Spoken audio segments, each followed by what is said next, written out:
कि मन जैसे हीरो के देश को, अरे मन जैसे हीरो के देश को मिट्टी के व्यापारी लूट गए। पत्थर का ताजमहल याद रहा, रिश्तों के शीश महल टूट गए।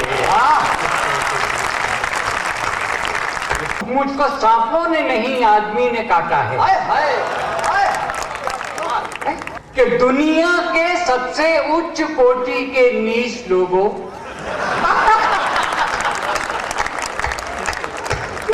भारत बंद के दौरान एक व्यक्ति केवल चड्डी पहनकर सड़क पर आया। लोगों ने पूछा तो उसने कारण बताया कि अपना विरोध और समर्थन मिला जुला है। बंद समझो तो बंद और खुला समझो तो खुला है। आपका बहुत बहुत शुक्रिया। आपने इस चैनल कविता जिंदाबाद को अब तक जो प्यार, जो मोहब्बत दी है। साथियों, हमारी टीम कविता जिंदाबाद एक से बढ़कर एक वीडियो आप तक पहुंचाती रहेंगी। आप अपना प्यार, अपना आशीर्वाद यूं ही बनाए रखिए। हाँ, इस चैनल को सब्सक्राइब जरूर कीजिए। और आज का ये वीडियो जो स्पेशल आपके लिए पहुंच रहा है, कैसा लगा कमेंट में बताइए। शुक्रिया। कि मन जैसे हीरो के देश को, अरे मन जैसे हीरो के देश को मिट्टी के व्यापारी लूट गए। पत्थर का ताजमहल याद रहा, रिश्तों के शीश महल टूट गए।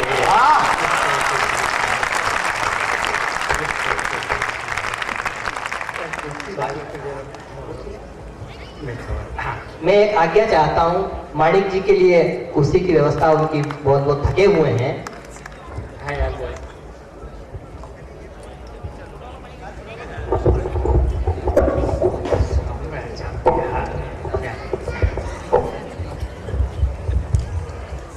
खड़े कोई, अरे कोई बैठ खड़े को।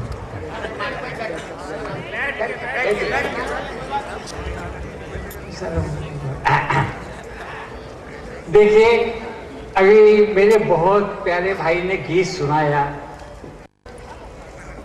और आपको उनके सात्विक गीतों पर बहुत प्यार आया। इसका मुझे हार्दिक दुख है।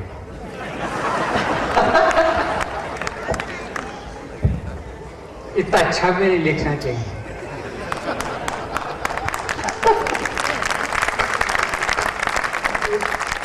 यार, एक जमाना था हम भी गीत लिखा करते थे। लोग आज हमसे सवाल करते हैं कि माणिक भाई तुमको क्या हो गया।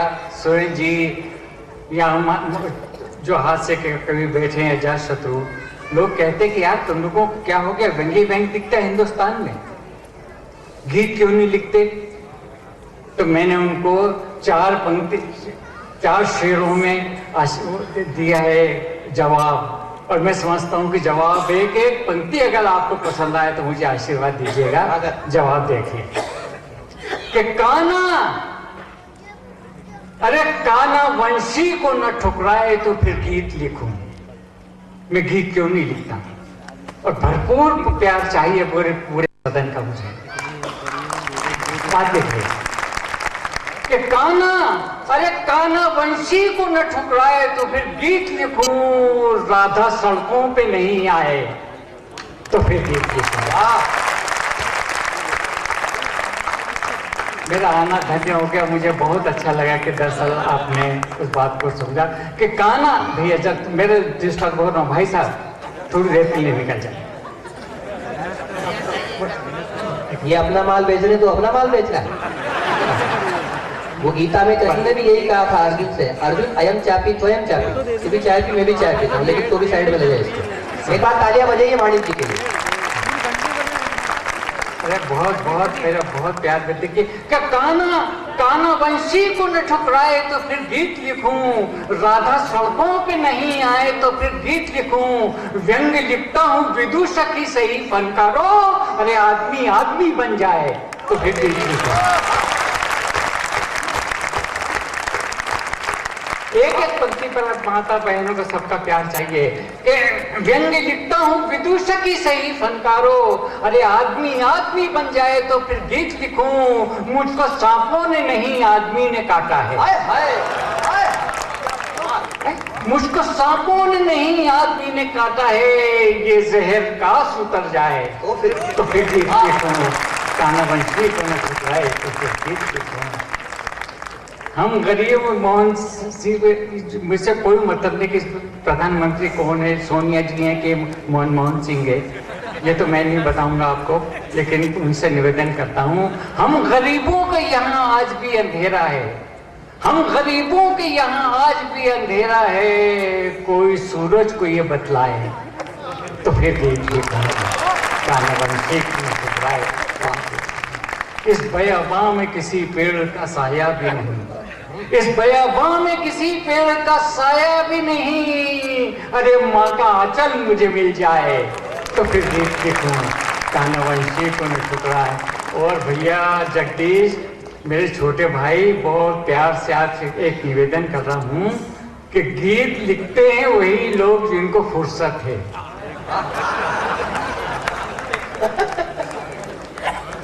गीत लिखते हैं वही लोग जिनको फुर्सत है, और ऐसी फुर्सत मुझे मिल जाए तो फिर देखो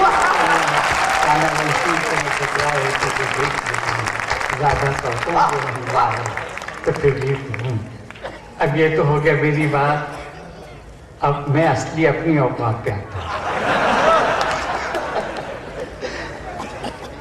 देखिए दोस्तों, जब से राजनीति में इतिहास उठा के देख लीजिए, सत्ता शब्द जब से अस्तित्व में आया है, कुर्सी पर बैठने वाला आदमी, चाहे वो सम्राट हो या प्रजातंत्र का कोई प्रतीक हो, कुर्सी पर बैठते ही कमबख्त की बोली भाषा बदल जाती है, उनके संबोधन बदल जाते हैं। और इस संबोधन पर अगर पूरे सदन ने मुझे आशीर्वाद दिया तो मेरे संयोगों के बन के पार के लोग हैं, तो इस संबोधन को देखिए कि सत्ता पर बैठे हुए आदमी का, हम आम आदमी, हम लोगों के नाम संदेश। पहले आपको कि दुनिया के सबसे उच्च कोटि के नीच लोगों,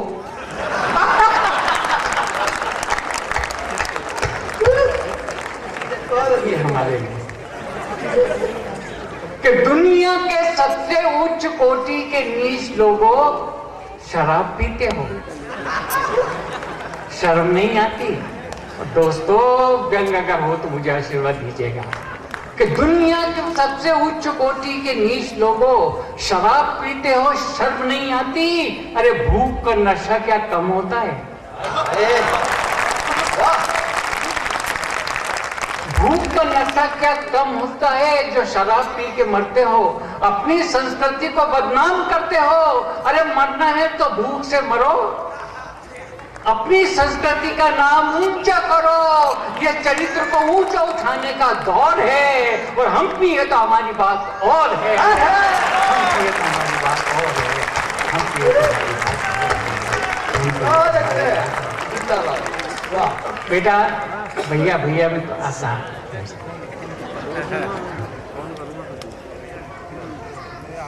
मुझे मेरे आत्मीय भाई सुरेंद्र जी ने एक बात कही, और वो बात उनकी बात है, उन्होंने मजाक में कही थी, मैंने इसको कविता में बांध दिया। एक बार इमरजेंसी का जमाना था, मैंने गलती से अपनी कविता में लिख दिया कि सरकार चोर है।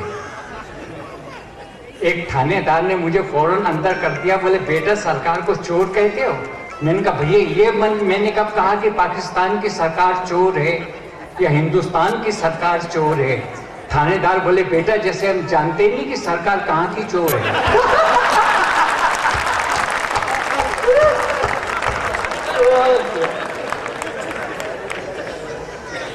अब मैं मध्य प्रदेश से आया हूं, और मेरे मध्य प्रदेश में डाकुओं की खेती होती है, और वहीं से मैंने एक बैग उठाया है, सच्ची घटना। लेकिन घटना की आखिरी पंक्ति देखिएगा कि चंबल के डाकुओं ने एक सरकारी बस लूटी, मगर अभागों की किस्मत फूटी। लूट का जब हिसाब मिलाया 5000 से भी कम पाया। डाकुओं ने फौरन बस रुकवाई, लूट की एक एक वस्तु धन्यवाद सहित यात्रियों को वापस लौटाई। एक रिटायर्ड थानेदार चकराया, डाकुओं का हृदय परिवर्तन उसके समझ में नहीं आया।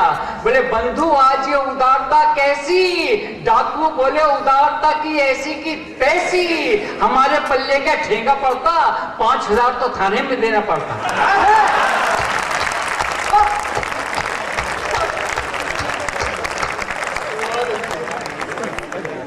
और देखिए, बड़ी विनम्रता के साथ मैं एक बात कह रहा हूं कि मैं एक जमाने में मास्टर था।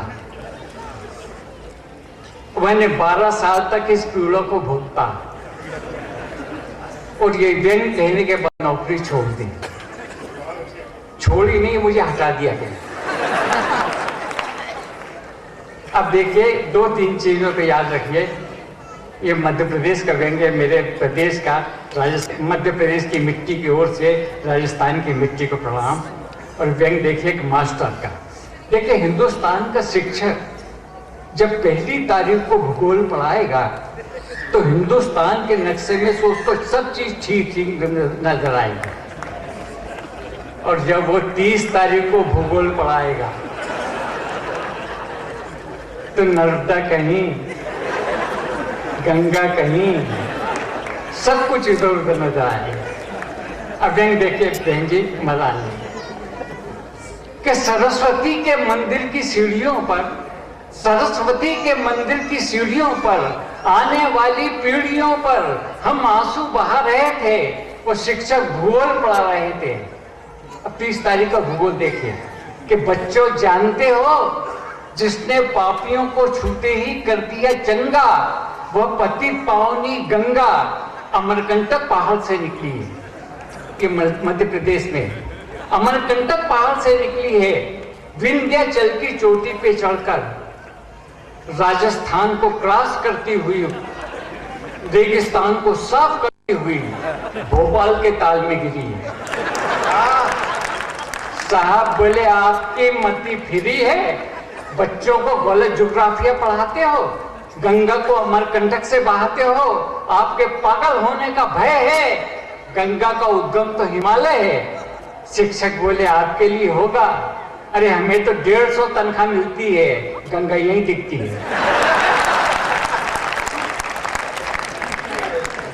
हमें तो 150 तनख्वाह मिलती है, गंगा यही दिखती है, 500 दिलवाओ। गंगा हिमालय से बहेगी, अन्यथा मध्य प्रदेश में रहेगी।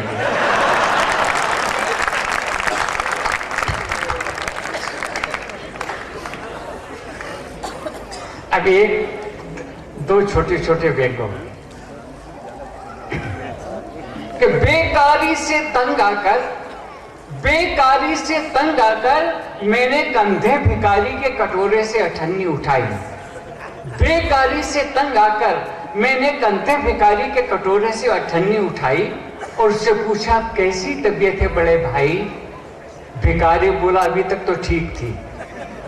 भिखारी बोला अभी तक तो ठीक थी, मगर अब मुझे पता चला अच्छों का ईमान दिखने लगा है। अठन्नी वापस रख दो, मुझे फिर से दिखने लगा है। और इस सदन में बैठे हुए लोगों से दावा तो नहीं करता, लेकिन अपने हाथों को रोक सके तो रोक लेगा। दोस्तों, मानिक वर्मा याद रहे या न रहे, लेकिन ये व्यंग हमेशा आपके दिमाग में गूंजता रहेगा। व्यंग देखिए, पूरे हिंदुस्तान का नक्शा इसमें मिलेगा आपको। 4 पंक्ति है कुल। मेरे देश में इन दिनों एक नई हवा चली, जब भी सत्ता पक्ष कोई प्रस्ताव रखता है तो विरोधी पक्ष उसके विरोध में विरोध करता है। यहाँ भारत में देख लीजिए, तो हर बात पे भारत बंद मनाया जाता है। कभी दिल्ली, कभी बंबई, कभी कलकत्ता, भारत बंद। जरा जरा सी बातों को लेके भारत बंद। उन्हें कोई मतलब नहीं कि इससे देश का विकास रुकता है, लेकिन बंद होना चाहिए। और अपने अपने हाथों को संभाल के रखिए और भी बुजुर्ग को आशीर्वाद दीजिएगा कि भारत बंद के दौरान